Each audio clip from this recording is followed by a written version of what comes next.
अजिबात विचार केला नाही तिथं. जीव घेण्यापर्यंत आमच्यावर हे केलं आणि पळून पळून त्यांनी आमच्यासोबत अन्याय केला. हा अन्याय विद्यार्थ्यांवर करत असतात तर कोण नाही गाड्या फोडणार. तुम्हाला सगळ्यांना माहितीच असेल 20 तारखेला दिल्लीला बोलवलं होतं सगळ्यांना. त्याप्रमाणे आम्ही शांततेतच गेलतो तिथं हे करायला आंदोलनासाठी. तर तिथे गेल्यानंतर ना त्यांनी अतिशय आमच्यासोबत आम्हाला असं तुम्हाला मला सांगता येणार नाही. तिथली कंडिशन आम्ही फेस केली. अतिशय म्हणजे बोलता पण येणार नाही. त्यांनी आमच्यावर खूप अन्याय केलाय आणि आता जर तुम्ही आवाज उठवला नाही आपल्या विद्यार्थ्यांसाठी पुढे पण आपल्याला तीच कंडिशन फेस करावी लागेल. तर मला खरंच मनापासून सांगा वाटतंय, आता जर कोण पुढे येऊन बोललं नाही किंवा आता आपण पुढे येऊन मोर्चाला गेलो नाही, त्यांना तिथं पाठिंबा दिला नाही, तर पुढे पण कंडिशन तीच ही करावं लागेल. ज्या 20 विद्यार्थ्यांचा या ह्याच्यामध्ये सुसाईड केले त्यांनी, त्यांच्या आईबापाची कंडिशन आम्ही तिथे जाऊन बघितली. सगळेजण तिथं लढतायत. तर तुम्ही पण आम्हाला पाठिंबा द्या अशी विनंती करते. माझं नाव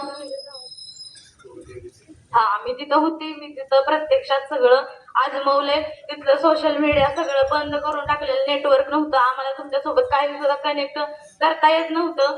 असं वाटत होतं की एक वेळ आमचा जीव जाईल. बारकी लहान लेकरं होती, मोठी लेकरं होती. त्यांनी आमच्यावर एवढा अन्याय केला. पोलीस आपल्या संरक्षणासाठी असते. त्यांनी पोलिसांनी आमचा अजिबात विचार केला नाही. तिथं जीव घेण्यापर्यंत आमच्यावर हे केलं आणि पळून पळून त्यांनी आमच्यासोबत अन्याय केला. जय भीम सगळ्यांना. तुम्ही जे सोशल मीडियावर बघितलं त्यापेक्षा भयंकर वास्तव आम्ही तिथं अनुभवलंय. त्या पोलिसांनी कशा प्रकारे विद्यार्थ्यांवर अन्याय केलाय, त्या पोलिसांनी कशा प्रकारे विद्यार्थ्यांना ताणू मारलंय हे आम्ही डोळ्याने तिथं बघितलंय. त्यामुळे जर हे आंदोलन जरी संविधान पद्धतीने चालू असलं, शांत पद्धतीने चालू असलं, तरी ह्या सरकारने बेकायदेशीरपणे विद्यार्थ्यांवर अन्याय केलाय. आणि हीच वेळ आज तुमच्या आमच्या पिढीवर येऊ नये म्हणून आपल्याला आता हे सरकार हलवायचंय. त्यामुळे हे तुम्ही असं सपोर्ट करताय ना प्रत्येक गावागावातून, आता हे आपल्याला भारतातून प्रत्येकाला हा सपोर्ट करायचा आणि ह्या सरकारला त्या खुर्चीवरनं उठवायचंय. तर तुम्ही आम्हाला तिथं सोशल मीडियाद्वारे इतकं प्रेम दिलं, त्यामुळे आम्ही तिथं लढू शकलो. आणि धर्मेंद्र प्रधानचा राजीनामा मिळत नाही तोपर्यंत आम्ही लढत राहणार. जरी दिल्लीत नसलो तर आम्ही प्रत्येक गावागावात जाऊन लढत राहणार.